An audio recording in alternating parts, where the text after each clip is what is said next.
কেমন আছো সবাই? আজকে খুব অল্প উপকরণ দিয়ে একটা চট জলদি সুস্বাদু মটর পনির করে দেখাবো, যেটা তোমরা রুটি, পরোটা, এমনকি ভাতের সঙ্গেও খেতে পারবে। চলো তবে শুরু করা যাক। প্রথমেই একটু গরম জল করে কয়েকটা মটরশুঁটি ভাপিয়ে নিলাম।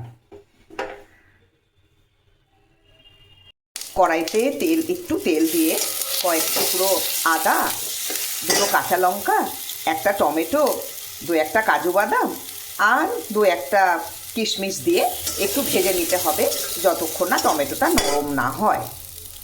এবার সমস্ত উপকরণটা আমি মিক্সিতে বেটে নেব।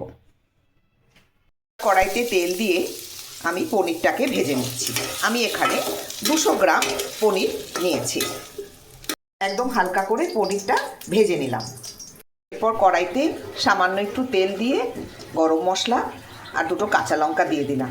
একটু সুন্দর গন্ধ বেরিয়ে আসলে টমেটো আর আদার যে পেস্টটা আমি তৈরি করেছিলাম সেটা দিয়ে দিলাম। মশলাটা একটু ভাজা ভাজা হয়ে এলে আমি ওর মধ্যে ধনের গুঁড়ো, লাল লঙ্কার গুঁড়ো, হলুদ গুঁড়ো আর নুন দিয়ে দিলাম।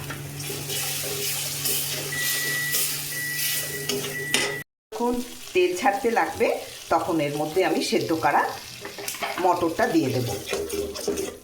কিছুটা নাড়াচাড়া করার পর পনিরটাও সঙ্গে সঙ্গে আমি অ্যাড করে দেব।